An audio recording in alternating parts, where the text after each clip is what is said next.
May have noticed the setup looks a little different recently. I got my hands on a Kurzweil K2000VX, which comes with the sampler and the orchestra ROM and the contemporary ROM. I got this for $200. I didn't get rid of the MPC or the hydrosynth. It's right here. You know, due to the camera angle, it look like it's in a not a convenient place, but it actually is, because I could, sit right here, use my MPC, as you see right here, and my hydrosynth right there. You feel me? But the Kurzweil is an amazing synth. I mean, I got, you see, I got a couple synths here, I got a couple things here, so I know a little thing or two. This synth is an old synth, came out in '91. It's a workstation, but the way this thing sounds is crazy. It has a vintage sound to it, so don't get it twisted. It does have a very vintage sound to it, very early '90s, late '80s sound to it, but it sounds crazy. It has MIDI in and out and through. It has 6 outputs. Left and right stereo, and then 4 individuals, I believe 4. Yeah, 4 individual outputs on the back. It might be 6, I'm not sure. But it has a sampler. It's a workstation. I think this version has a sequencer too. But the craziest thing is this system called Vast. Now, if you ask like half of the synth community, it's not all that, or it's too hard to use. The other half of the synth community, they'll tell you this is amazing, especially the people who love Kurzweil. That whole community. People got their little micro communities within the synth community, right? And they'll tell you this is amazing, this is a game changer. They can't do without it. I would say it's definitely a game changer, especially for '91. It's probably not as crazy now, but it's still crazy. What it allows you to do in layman's terms for people, because if somebody explains to you in not layman's terms, it might sound exactly crazy though. So this thing runs off samples, right? Later models have virtual analog oscillators, I believe, but this thing runs off samples. You can import your own samples too, but even if you couldn't, this already has its own samples, right? What Vast allows you to do is it allows you to change the path of the sample to the output. Now what I mean is, usually when you have a synth like my trusted JDXA, it's what you got the LFO. This thing starts as LFO, oscillator, pitch, and mixer, and the chain, the amp, ADSR, and all that stuff, right? And my hydrosynth starts as oscillators, and then envelopes and filters and that afterwards. This lets you do whatever. You can start with the sample, and then it goes to the filter, and then the distortion, and then the effects, and then it can go to the pitch, or it can start with the pitch and go to other things. It basically lets you make your own synth, starting with a sample. So you can imagine if, since the fact that this lets you import samples, your sound is insane. And I would say, due to the fact that the MPC has a new synth engine, this is very similar to that. Not exactly, because the MPC doesn't let you rearrange the pathway that it automatically has. This lets you rearrange it though, but when it comes to layering and things like that, it's very similar. Now a lot of people say that Vast is very confusing to use.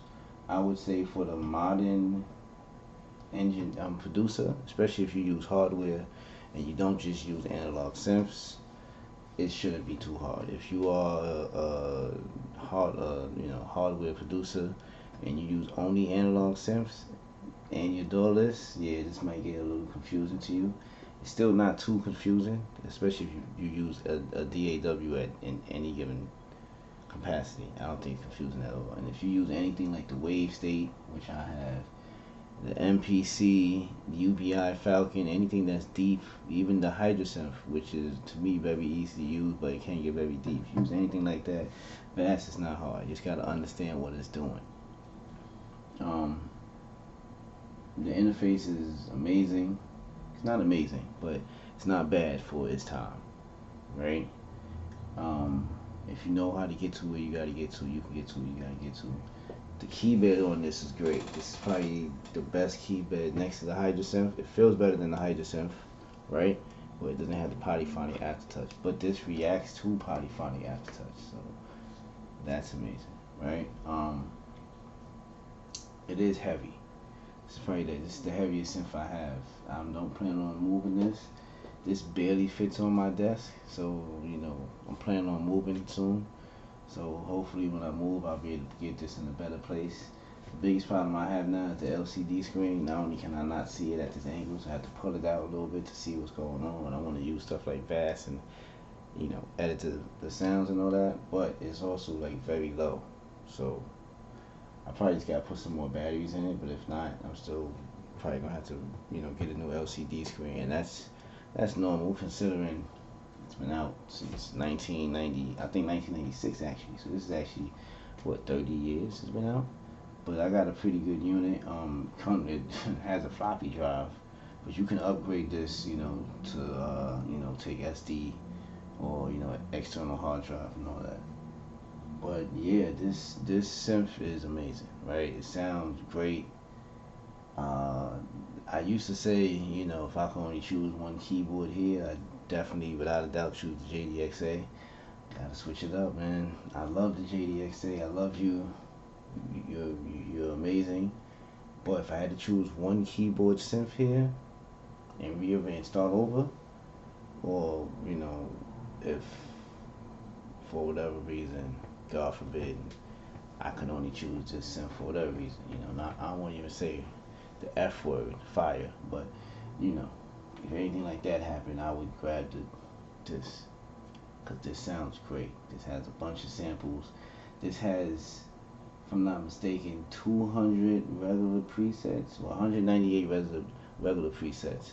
It has a default program, which is $199, and then it has like from preset 200 to 599 are all user banks, which that means it gives you 400 user banks. Then I have the contemporary and orchestra ROM expansion, so it has an extra 400 sounds. So this has the most sounds in any synth that I have. I don't know how good the sequencer is. Haven't used it. Wouldn't be surprised if it's not all that.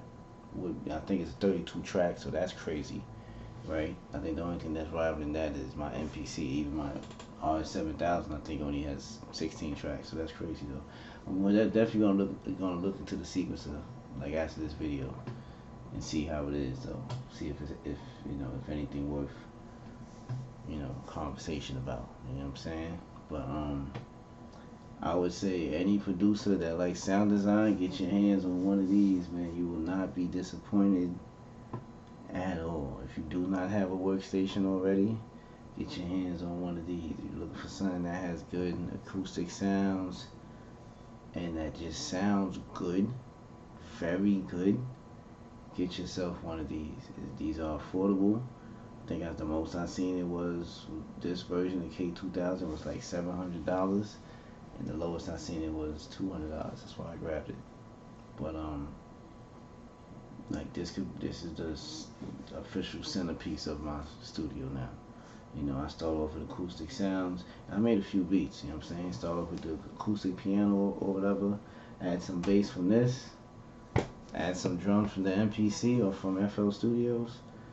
And then before I add another extra melody with the Hydrosynth and with the wave state, and I'm done. And I know I've done that with the JDXA many times, but a lot of those times it comes out as like a dark industrial song or like a synth wave hip hop beat.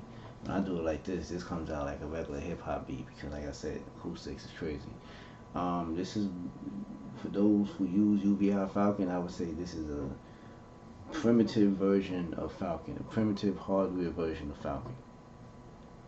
That's what I would say. You know what I'm saying? You start off with a sample, or I think you have 2 oscillators in this. So if you get the upgraded version, it has more oscillators. And then from there, you just do what you want: effects, pitch, amp. And I think getting this will help me understand Falcon more. Using Falcon helped me understand this. So this will, complement the program, software, whatever the case may be though. But yeah, and I could say that it's not hard to navigate through this. I had the Korg N5, and it was an old Sim 2, and it looked similar to this, but that was a little harder to navigate. The buttons on this, it just wasn't as intuitive. This is very easy to navigate for a 1991 synth.